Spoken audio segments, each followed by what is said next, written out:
샬롬 샬롬 샬롬 샬롬 샬롬. 하나님 사랑합니다. 여러분 주 안에서 사랑합니다. 오늘 창세기 26장 말씀이죠.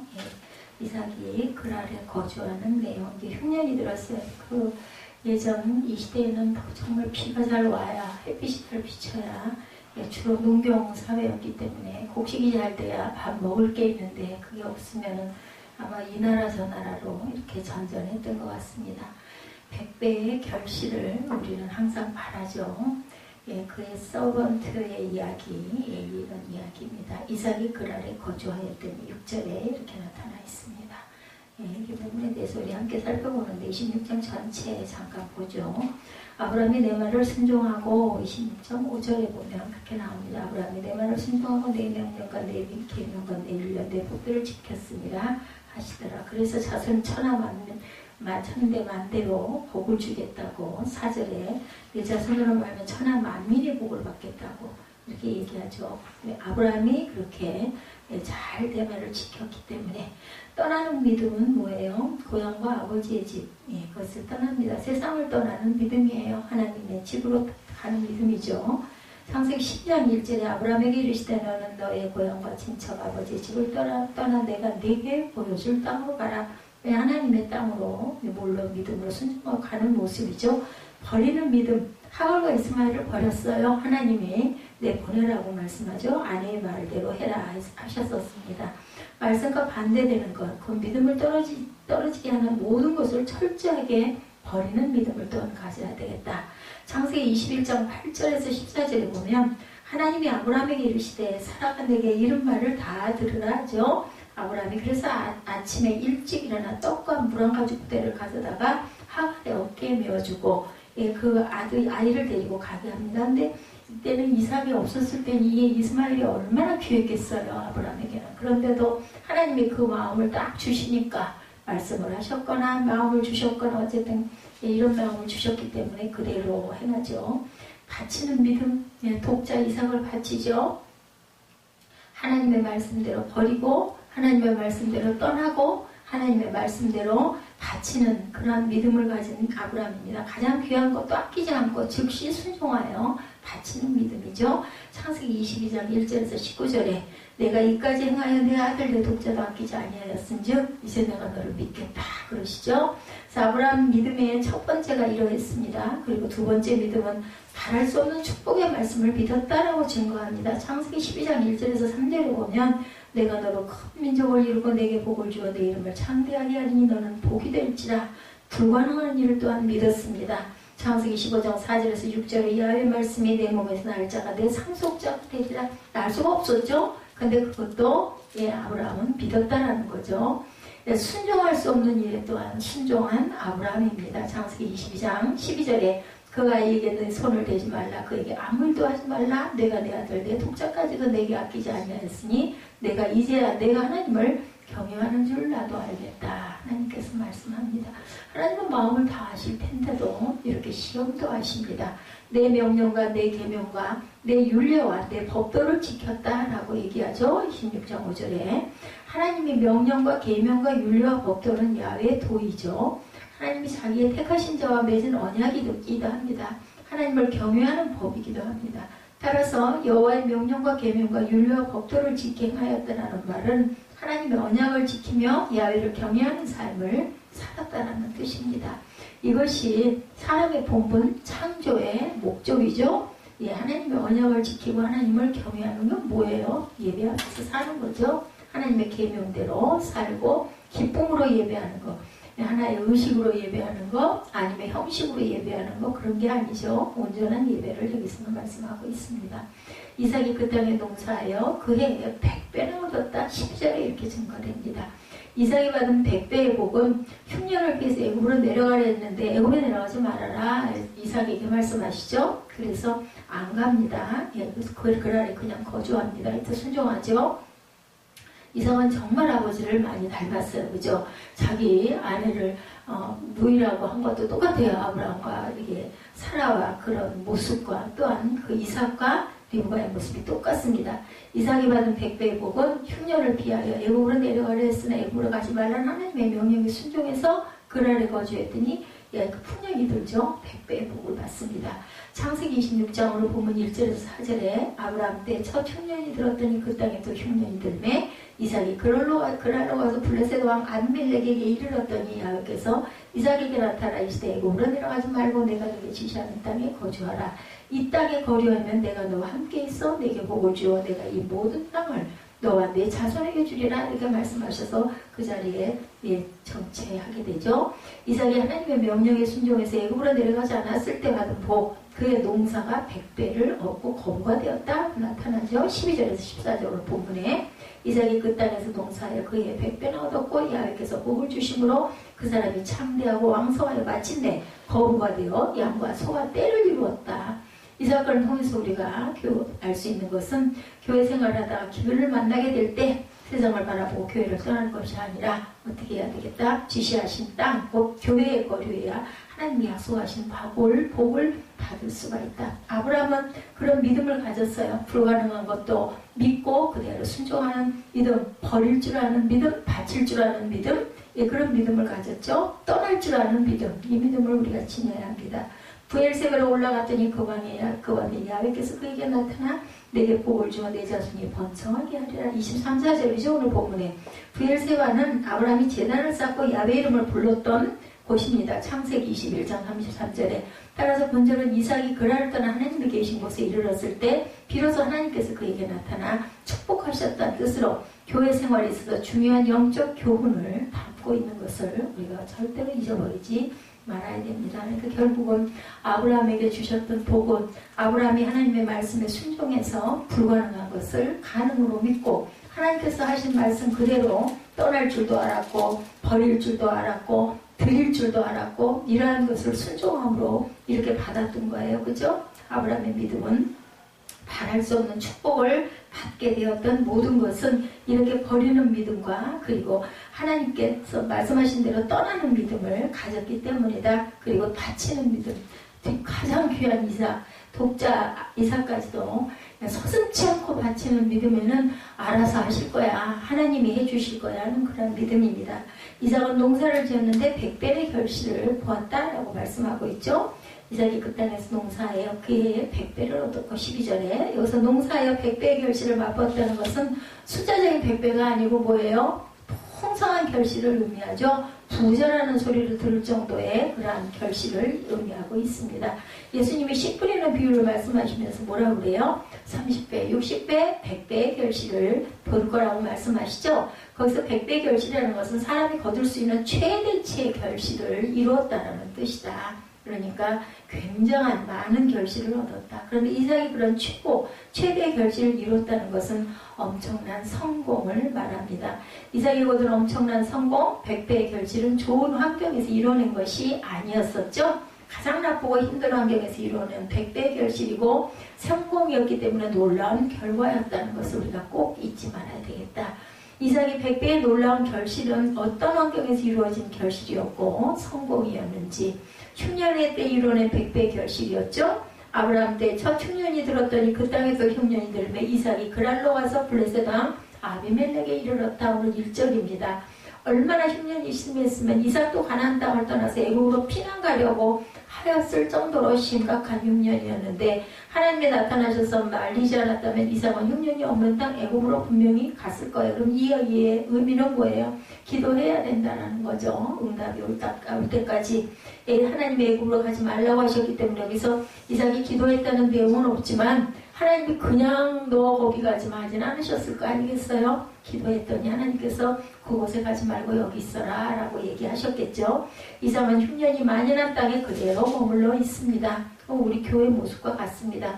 그렇게 지독하게 농사하기 힘든 흉년의 때 이룩한 100배의 결실이었기에 더욱더 귀하고 더욱 놀라웠겠죠. 6절에서 11절 실수투성이의 이삭이 이뤄낸 100배의 결실. 이삭은 정말 어설프고 실수투성이고 누구하고 싸울 줄도 모르고 어떻게 보면 좀 사람이 좀 뭐라 그래야 돼요? 좀 결단력도 뭐 부족하고 뭐 좀 투쟁정신도 없고 이런 사람이에요. 소개하는 이삭의 신앙은 특별히 깊은 신앙이라고 할 수가 없습니다.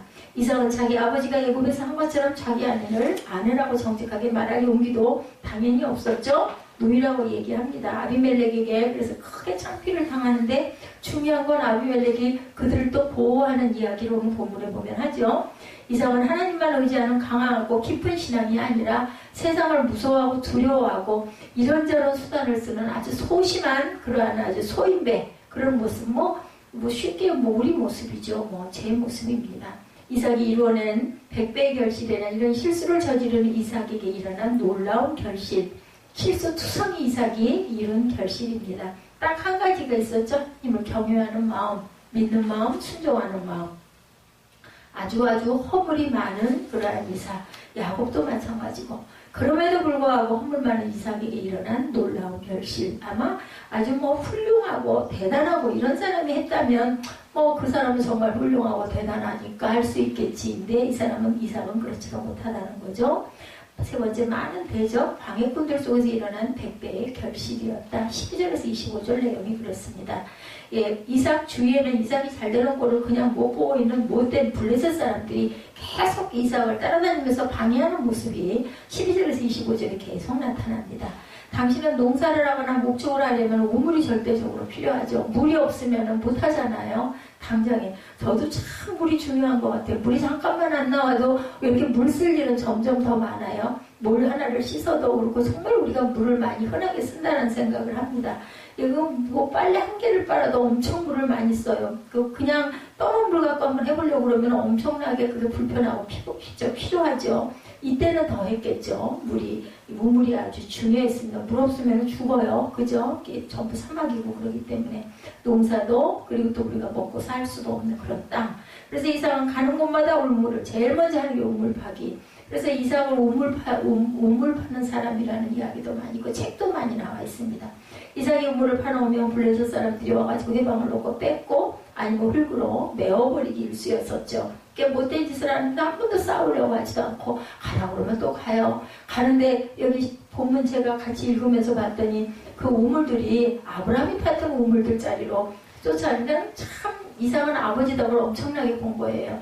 거기 가서 다시 왜냐면 블레셋 사람들이 메꾼 곳이니까. 그리고 그 이름도 아버지가 부르던 이름으로 불렀더라. 18절 말씀을 저는 읽으면서 굉장히 은혜가 됐습니다. 이 부분을 제가 모르고 있었던 부분이에요. 읽다 보니까 그 눈에 더 띄네요. 그래서 이삭의 종들이 골짜기를 타서 새 근원을 얻습니다. 그날 목자들이 이삭의 목자와 또 다투어서 이 물은 우리 것이다 하며 이삭이 그 다툼으로 말미암아 우물 이름을 에색이라 다투었다라는 뜻을 갖고 있어요. 또 다른 우물을 봤더니 그들이 또 다투니까 그 이름을 신나라였고 또 옮겨요. 그죠? 22절에 다른 우물을 봤더니 그들이 이제는 안 다퉜어요. 그 사람들도 염치가 있었나 보죠. 이제 할 수 없이 그냥 내버려 뒀던가 봐요. 그 이름을 르호봇이라 하여 이르되 이제는 야훼께서 우리를 넓게 하셨으니 이 땅에서 우리가 번성하려. 이제 여기에다 딱 정착을 하는 거예요. 가라 그러면 가고 뺏으면 뺏기고 거기서부터 부엘세바까지 올라가는 그때 24절에 하나님이 나타나시죠. 내 아브라함을 위하여 내가 너와 함께 있어 내게 복을 주어 내 자손이 번성해 아끼리라 하신지라. 이삭이 그곳에 예배를 드리죠. 아버지랑 똑같아요. 아브라함도 꼭 그럴 때마다 예배를 드렸어요. 야훼 이름을 부르며 거기 장막을 쳤던 이삭의 종들이 거기서도 또 우물을 팠더라. 그래서 가는 데보다 우물 파는 사람들이야 전부 다. 그러니까 이삭의 이 말씀을 우리가 지금 잠깐 짧게 급하게 읽었지만 여기서 보니 이삭 같은 사람도 하나님이 그렇게 눈동자같이 지키시는 사람도 한 번에 성공하지는 않잖아요. 몇 번씩 옮겨다니면서 얼마나 고나고 힘들었겠어요. 여기 그냥 간단하게 나와 있지만 이 과정들이 쫓겨다니고 또 메꾸고 또 절망하고 또 다시 소망 갖고 또 옮기고 그랬더니 결국은 하나님께서 번성하게 내가 너를 할 것이다 라는 응답을 주시는데요. 우리 세상에 살아가면서 어렵고 힘든 일이 엄청 많이 일어나는 것도 그것도 하나님이 우리를 보고 계신다라는 그런 위로, 그리고 또한 우리가 하나님을 더욱더 바라보는 그런 믿음들이 되셔야 되겠죠. 이렇게 이상한 세 가지 불리하고 어려운 조건을 극복하고 이루어낸 100가지 결실이었음이 우리 눈에 우리 지금 읽으면서 보입니다.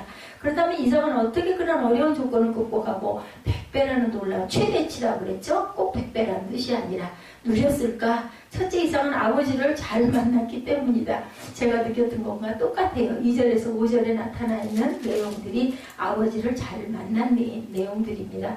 아브라함 때 첫 흉년이 들었더니 그 땅에도 흉년이 들매 이삭이 그랄로 가서 블레셋 왕 아비멜렉에게 이르러서 야훼께서 이삭에게 나타나 이르시되 애굽으로 내려가지 말고 내가 네게 지시하는 땅에 거주하라. 이 땅에 거주하면 내가 너와 함께해서 내게 복을 주고 내가 이 모든 땅을 너와 내 자손에게 주리라. 내가 내 아버지 아브라함에게 맹세한 것을 이루어 내 자손은 하늘의 별과 같이 번성하게 하되 이 모든 땅을 내 자손에게 주리니 내 자손으로 말미암아 천하 만민이 복을 받으리라. 이는 아브라함이 내 말을 순종하고 내 명령과 내 계명과 내 율례와 내 법도를 지켰기 때문에 내가 너에게 이런 축복을 준다. 아버지를 잘 두었죠.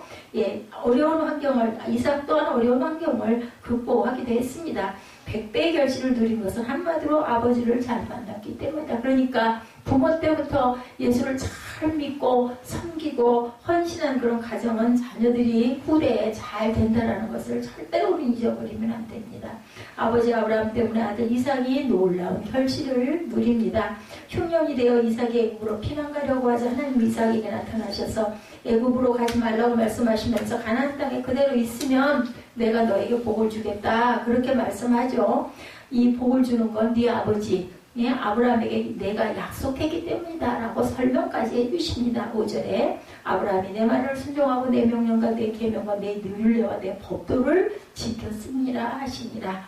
하나님이 이삭의 볼모지 땅에 살아도 이삭에게 복을 주시는 이유 아버지 아브라함 때문이다. 아브라함이 하나님 말씀을 믿고 순종하였기 때문에 하나님이 아브라함에게 약속하신 대로 아브라함의 아들 이삭에게 복을 주시겠다는 말씀이죠. 우리가 믿는 사람들은 이것을 분명히 해야 됩니다. 우리 믿는 사람들. 이 세상의 복, 이 세상의 성공의 근원은 과연 어디 있을까?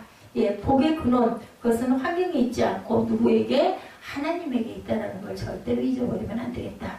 그래서 하나님이 복을 주시면 이삭같이 흉년에 가나안 땅에 살아도 복을 받는다는 거죠. 하나님이 복을 주시면 환경에 상관없이 복을 받습니다. 그것을 분명히 우리가 믿어야 하고, 그래서 믿음의 사람은 복된 환경을 찾아다니는 것이 아니라 복의 근원 되신 하나님을 따라다니는 그런 사람이 돼야 되겠다. 그러면 하나님이 복을 주셔요. 그리고 뭐 그런 얘기 있죠? 세상에서 뭐 성공하려면, 출세하려면 뭐를 잘 서야 된다고요? 줄을 잘 서야 되는 것처럼 우리는 하나님의 자녀들이니까 하나님 앞에 제일 먼저 앞장서는 줄을 잘 서야 되겠죠?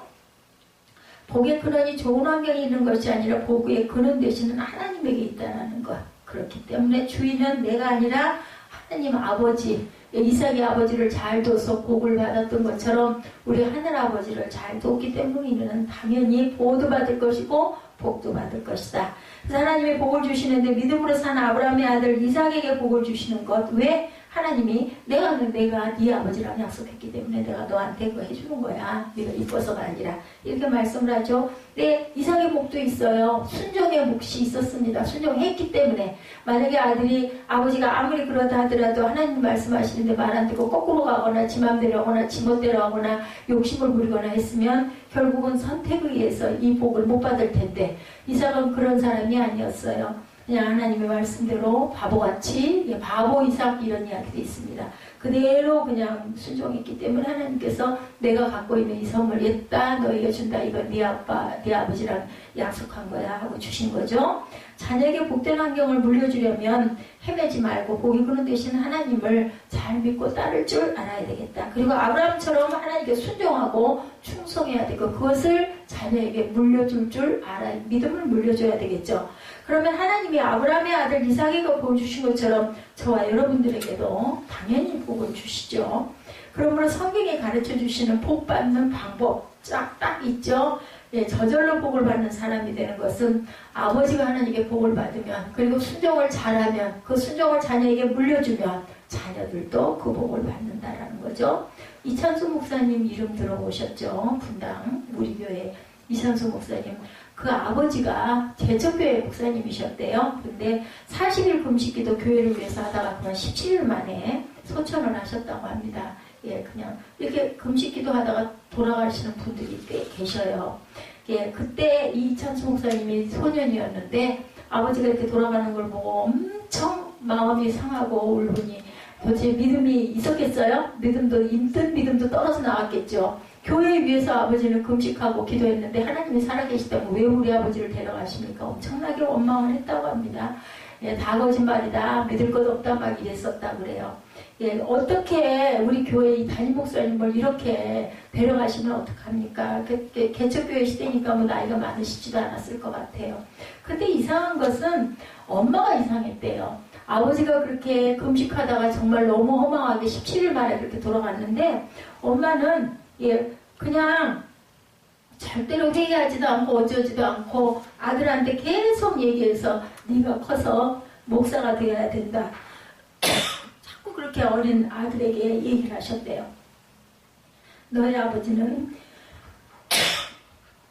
교회를 정말 사랑하셔서 금식기도 하는 중에 돌아가셨기 때문에 열매를 미처 못 거뒀어. 그러니 네가 꼭 아버지 뒤를 이어서 목사가 돼서 그 열매를 거둬야 된다. 늘 이렇게만 말씀을 하셨대요. 결국은 끈질긴 어머니 기도로 이 목사님이 31살에 목사의 길로 접어들었다고 그러죠. 그리고 이렇게 하나님께서 대단한 그 축복을 주셔가지고 교회가 아주 왕성해졌다라는 이야기죠. 그 복이 아버지 어머니가 뿌린 열매로 거두어진 복이다. 이런 이야기가 있더라고요. 예, 복 받는 방법은 100배의 결실의 방법은 아버지 어머니가 예, 믿는 믿음의 사람들이면 된다라는 거죠. 두 번째로 이상한 생산적인 일에 힘쓰는 사람이다. 우물 파는 일을 열심히 했죠. 예, 두 종류의 사람이 나옵니다. 본문에 우물을 파는 사람, 우물을 메꾸는 사람. 누가 복을 받을까요? 파는 사람이 복을 받겠죠. 메꾸는 사람은 아마 나중에 벌을 받겠죠. 우물을 계속해서 파는 이 사람은 생산적인 사람으로, 그리고 이 시기에서 우물을 메꾸는 사람은 예, 어때요? 비생산적인 사람이죠. 당연히 복은 우물 파는 이삭이 맞습니다. 이렇게 이삭이 100배 성공을 거둔 것은 생산적인 일에 힘쓰는 사람이었기 때문이다. 이 세상에 복을 받는 사람은 생산적인 사람들이다. 왜냐하면 하나님은 우리가 생산적인 사람이 되어야 한다라고 가리킵니다. 신명기에 봅니다. 20장 19절에서 20절에 너희가 어떤 성읍을 오랫동안 에워싸고 성읍을 쳐서 점령하게 할 때에도 도끼를 둘러 그곳에 나무를 찍어내지 말라. 이는 너희가 먹을 것이 됨이니라. 그러면서 찍지 말아라 라고 말씀합니다. 들의 수목이 사람이냐? 너희가 어찌 그것을 에워싸겠느냐? 다만 과목이 아닌 수목은 찍어내라. 너희와 싸우는 그 성읍을 치는 기구를 만들어 그 성읍을 함락시킬 때까지 쓸지니라. 그러니까 과목은 사람이 먹는 양식이 되어야 되니까 찍어내지 말고, 수목은 그걸로 예, 그 성읍을 치는 기구를 만들어서 병기를 만들어서 함락시킬 때까지 잘 써라. 이렇게 말씀을 신명기 20장에 19절에서 20절까지 해놓으셨습니다. 전쟁은 이 세상에서 가장 비생산적인 일입니다. 죽고 죽이는 일이죠. 승리하기 위해서 필요하면 모든 것을 파괴하기 때문이죠. 성도 불태우고 사람도 죽이고, 그죠? 예, 뭐 곳간도 불태우고 막 아주 다 파괴합니다. 그렇기 때문에 사실은 예, 너무나 전쟁을 하면 모든 것이 파괴가 됩니다. 근데 하나님은 그런 전쟁 가운데서도 필요하면 수목은 찍어내고 되는데 절대로 과목은 찍어내지 말라. 맹목적인 파괴는 하지 말라는 겁니다. 하나님은 이렇게 생산적인 사람이 될 것을 말씀하십니다. 전쟁 중에도 명심해라. 예, 마태에 가면요, 데니시 우유라는 게 있는데 이것은 예, 덴마크 우유를 뜻한다고 그래요. 세계에서 최고 품질의 우유는 덴마크 우유인데, 덴마크 저선은 세계 최고의 우유를 생산할 뿐만 아니라 생산량도 세계에서 최고라고 합니다. 이렇게 덴마크의 세계 제1의 낙농 국가가 된 이유가 있다고 합니다. 생산적인 일에 전 국민이 땀을 흘렸다고 그래요. 덴마크의 구른트비와 달가스라는 곳은 이 덴마크는 원래 바이킹의 종주국이었는데 예, 줄곧 전쟁에 패하면서 국토도 잃고 인구도 줄어들었어요. 나폴레옹 전쟁 때는 프랑스에 가담했다가 노르웨이를 잃어버리고 프로이센서과의 싸움에 국토의 3분의 1, 40%의 인구를 잃어버렸다고 합니다. 거기다가 기름진 남부지방마저 독일에 빼앗겨서 소국이 되고 전락을 그렇게 해버렸다고 그래요. 남은 땅은 차고 습한 서풍이 끊임없이 불어오는 데다 여름에도 가끔 서리가 내리는 악천후 때문에 폐병과 소아마비가 만연한 나라, 그 땅덩어리만 딱 남았더라. 아주 나쁜 땅만 남았어요. 이렇게 전쟁으로 남은 것이라고는 황무지 그 성밖에 없는 이때에 예, 그룬비트 1783년에서 1872년에 산 사람이 일어나서 예, 주장하고 외칩니다. 밖에서 이룬 것을 안에서 찾자, 이렇게 구호를 외쳤다고 그래요. 그래서 식목사업, 협동조합운동, 국민체육운동을 주장하고 나섰다고 합니다. 그룬비트 이유는 달가스라는 지도자가 계속해서 밖에서 이룬 것을 안에서 찾자, 그것을 뒤를 이어서 덴마크의 남은 국토 모래 땅에 나무 심기를 계속했다고 합니다. 그래서 거친 국토를 녹색으로 바꿔나가고 그 결과 덴마크를 가장 좋은 땅으로 바꿔나가다. 저도 아마 이 부분을 들은 것 같아요. 학교 다닐 때 덴마크가 부강해진 그 이유를. 결코 처음부터 덴마크는 낙농하기 좋은 땅이 절대 아니었다. 하나님은 이렇게 생산적인 사람들에게 복을 주신다라는 거죠. 예, 중국에도 또한 이재팜이라는 여성이 일본에서 사업으로 근무 중에 대학 다니는 아들이 교통사고로 그만 죽고 말았다고 그래요. 보상금을 타서 내몽고 사목에 나무 심기를 우리 봤던 것 같습니다. 운동을 전개해서 10년 만에 1만 묘, 예, 그것은 약 6,667제곱킬로미터라고 그래요. 경상북도의 3분의 1 면적, 제주도의 3.6배의 면적의 숲을 조성하는 데 성공하고 계속해서 식수운동을 전개하고 있다고 합니다. 아들이 돌아간 보상금으로 나무 심기를 이렇게 열심히 한 거죠. 믿는 사람은 파괴적인 사람이 아니라 건설적이고 생산적이고 창조적인 사람이 되어야 된다. 오늘 말씀과 접목된 부분이기에 같이 한번 나눠봅니다. 세 번째로 이삭은 또 어떤 사람이었다? 끈질긴 사람이었습니다. 세상에서 성공하는 사람의 특징, 끝까지 인내할 줄 아는 끈질김이 있어야 합니다. 끈질긴 사람이 결국은 성공하죠. 이삭도 그렇죠. 블레셋 사람들이 계속 따라다니면서 우물 파는 걸 방해했으나 끝까지 그죠 옮겨 다니면서 이렇게 우물 파는 일에 끝까지 이렇게 몰두합니다. 결국 끈질긴 사람들이 무언가를 해낸다. 일본의 판매의 신이라고 불리는 겐조 도루라는 사람이 있다고 해요. 그 사람이 계획해서 책을 내놓으면 베스트셀러가 항상 됐다고 합니다. 뭐 그 무슨 그 영화 그 감독이 그것만 영화만 감독하면 그렇게 대박을 친다면서요. 어째서 그런 성공을 했을까? 그가 잘하는 비결은 압도적 노력이다. 노력을 열심히 했다 그러죠. 그가 말하는 압도적 노력이란 남들이 쉴 때도 쉬지 않고 일하는 것. 예, 남들은 무리다 불가능하다 하고 포기하는 일을 선택하는데도 그는 절대로 포기하지 않았던 그런 사람이었다. 그것이 압도적인 노력인데 압도적인 노력은 당연한 말이지만 지극히 힘들겠죠. 고통이 따르겠죠. 그렇지만 그는 압도적 노력을 멈추지 않았다 그래요. 끈질기게 노력하니까 결국은 성공하더라는 거죠. 뭐 누가 2만 번의 실수를 하고 2만 한 번째 그죠? 누가 그랬어요? 지난번에 제가 말씀드렸던 것 같은데 발명왕 누구죠? 에디슨인가요? 2만 번 실패하고 2만 첫 번째 성공을 해서 물어보니까 2만 번의 실패가 아니라 나는 2만 번의 실험을 했을 뿐입니다. 이렇게 얘기를 했더 얼마나 그러니 끈질겼을까? 얼마나 인생을 거기에 바쳤을까? 우리는 2만 번이 아니라 두세 번만 실패해도 절대로 그 길 안 가려고 그러죠. 결국은 무언가 해낸다. 끝까지. 근데 끈질긴데 그 반복적인 거라기보다는 거기서 조금씩 좀 발전을 했겠죠. 그 실험할 때도 마찬가지고 이렇게 이삭은 끈질긴 사람이었다. 포기하지 않고 끝까지 해내는 끈질김이 결국 100배의 결실을 가져왔다. 그러니까 그냥 되는 건 아니에요. 하나님이 하라고 한다고 뭐 그냥 쑥쑥쑥 되는 건 아니죠. 견디고 참고 믿고 그대로 밀고 나갈 줄 알아야 된다. 믿음의 인물이란 중간에 포기하지 않고 끝까지 해내는 사람. 하나님을 믿는 믿음이 끈질긴 노력을 계속하게 만드는 거죠. 아, 이렇게 하나님께서 지켜주시니까 또 한 달을 또 이렇게 보호해 주시니까 이런 믿음을 가지고 우리는 열심히 우리의 어떤 믿음을 흐트러뜨리지 말고 열심히 나아가야 됩니다. 연초에 결심한 헌신들이 있죠. 이런 것들이 있다면 특히나 교회에서 아니면 기도의 제목을 잡았다면 계속 기도해야 합니다. 결심한 예배생활 또한 믿음도 끈질긴 믿음일 때 하나님께서 결국은 축복하신다. 이산수 목사님 모친 이처럼 끈질기게 헌신하고 자녀를 계속 입술로 계속 고백을 했겠죠. 그 아들을 기르면서 얼마나 계속해서 기도하고 얼마나 아들에게 이 부정적인 아들 아버지가 눈앞에서 금식하다가 너무 허무하게 미련한 죽음이라고 하지 않았겠어요. 17일을 그저 굶어서 죽었다라고 보는 사람들도 있을 건데도 그 어머니는 끝까지 믿음을 지키면서 네가 목사가 돼서 결실을 꼭 맺어서 하나님께 올려드려야 된다. 해서 결국은 본인이 목사가 됐다는 그런 간증. 이런 게 간증이 그 사람의 간증이 아니에요. 저와 여러분의 간증도 얼마든지 될 수 있다는 것을 믿고 나가시기 바랍니다. 네 번째 이삭은 또한 온유한 사람이었죠. 싸우지 않았습니다.